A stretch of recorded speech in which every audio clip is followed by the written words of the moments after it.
خپل اعلی چارواکو ته یعنې موږ چې کوم سکیورټي فورس او یا زموږ کومه پولیټیکل انتظامیه ده هغوی ته په واضح الفاظو وایم چې تاسو چې کوم ګیلونه کول او کومې لوبې کولې او کوم ظلم او ستم تاسو په دې عوامو کول هغه وکړه او هغه وخت تېر شو خو نور دغه عوام دا غمځپلي عوام دا مظلوم عوام دا د جبر او د ستم شکار عوام مزید ظلم او تشدد او بربریت تیرولو ته بالکل تیار نه په دې وطن کې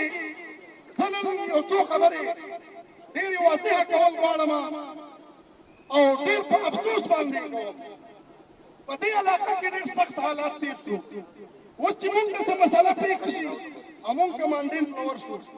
نو ته به دا وګڼې چې زه چېرته هندوستان یو کس یم او دا د پاکستان هغه فوجیان دي او په موږ تشدد کوي او یا موږ پاکستانیان یو او دا د هندوستان نه راغلي او دا موږ ته خبرې کوي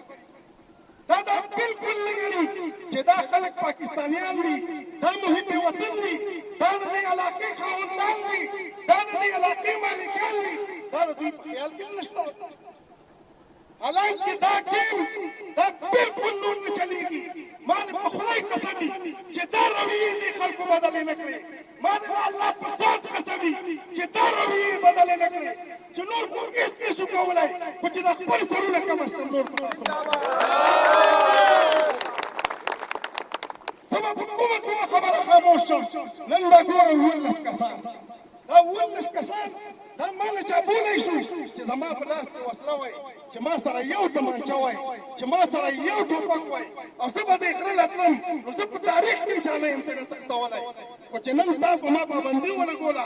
او 18,000 مورچې راپاس جوړې کړي دي چې کوم ځای ته ګورې په هغې ځای باندې نو ستا مورچه وه او ما 19 کسان یې بوتله حالانکه چې کله به ما یو څوکیدار پکې د یو ټوپک او تمانچې سره ناست و نو چا به یو ګډ افغان نشو دې نه بولی چا به یو خوان نشو دې نه بولی او نن ستا ستر بلې شپه ستاسته ده او ما 19 کسان بوتي نو ته څنګه خاموش شمه ته ماته وایي چې خاموش شه ته مه کوه دا خبره زه به څو پورې خاموش یم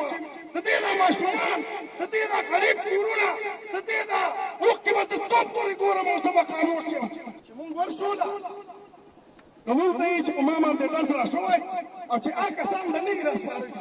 نو هغه پورې زه ستا هېڅ خبره نه اورم دا د دوی لهجه ده زه ورغلم 2-3 ورځې ورغلم نو چې ته مجرم هم د ما نه غواړې نو دا ته دلته څه شي ده راته پروت دی دا کروڑونه روپۍ تنخواه دا ستا 18,000 ایجنسۍ چې په دنیا کې د امریکې پسې دویم نمبر انټلیجنس ایجنسۍ په تعداد کې دا د پاکستان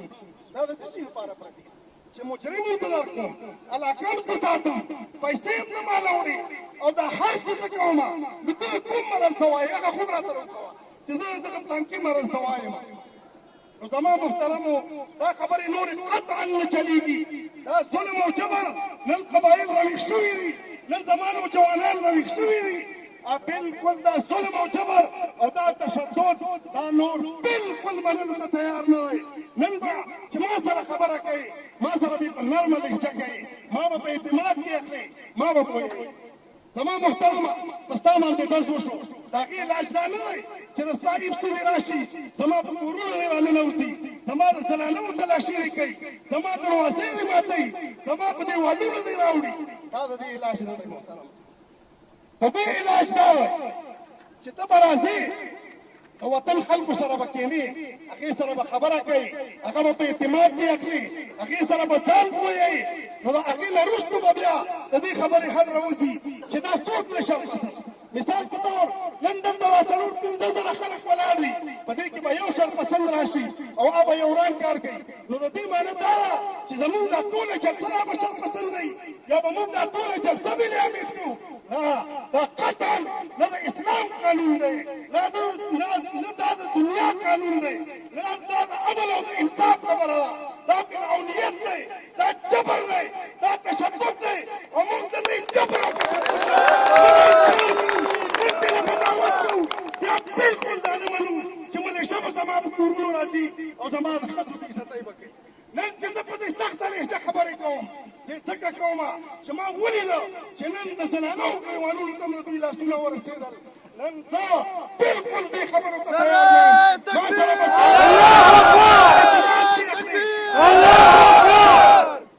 زما مشر سره به خبره کوي او زما کشر سره به خبره کوي. نو بیا چې کوم دی د مسلې حل به راوړو.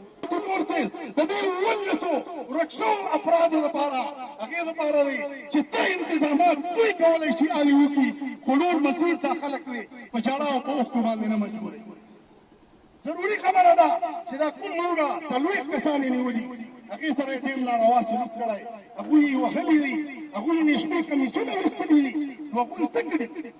د هغوی جرم چې د هغوی جرم وو نو ستا دا 3 ورځې بس څه را پرېښوده، او که جرم یې نه و نو ستا دا تشدد ولې پرې وکړه؟ دا د الله بنده دی او که د ستا بنده دی؟ دا د خدای پیدا کړی دی او که ستا پیدا کړی دی؟ دغه له ته رزق ورکوي او که الله یې ورکوي. د تورخم په باره کې زموږ ملګرو چې کومې خبرې وکړې باید چې هلته هم دوی محنت پوش، مزدور پوش، کاروبار پوش پالیسۍ اختیار کړي دي او دا قبایل دا دوی اصل عمدن چې کوم دی بېروزګاره کوي. پکار دا ده چې کاروبار له وسعت ورکړه، خلکو له سهولیات ورکړه. موږ د ټریډ یونینونو له زموږ د کسټم کلیرنس ایجنټس له هغوی له سهولیات ورکړه او د روزګار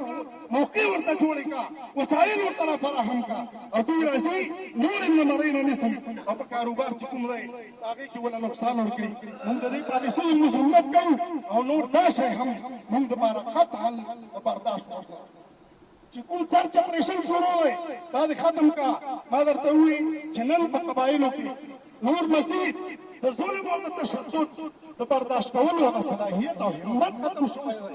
مونږ باندې حد وشو، نور حد ختم شوی دی. پکار دا ده چې دا ظالمانه سرچ اپریشن ختم کا. سرچ اپریشن هلته کېږي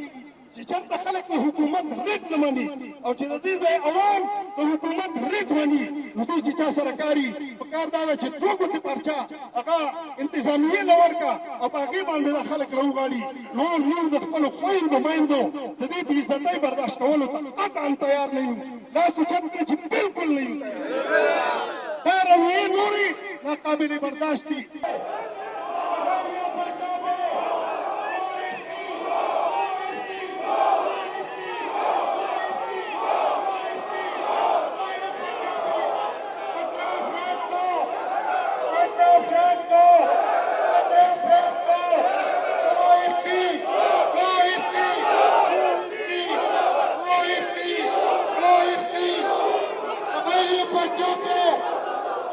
First education.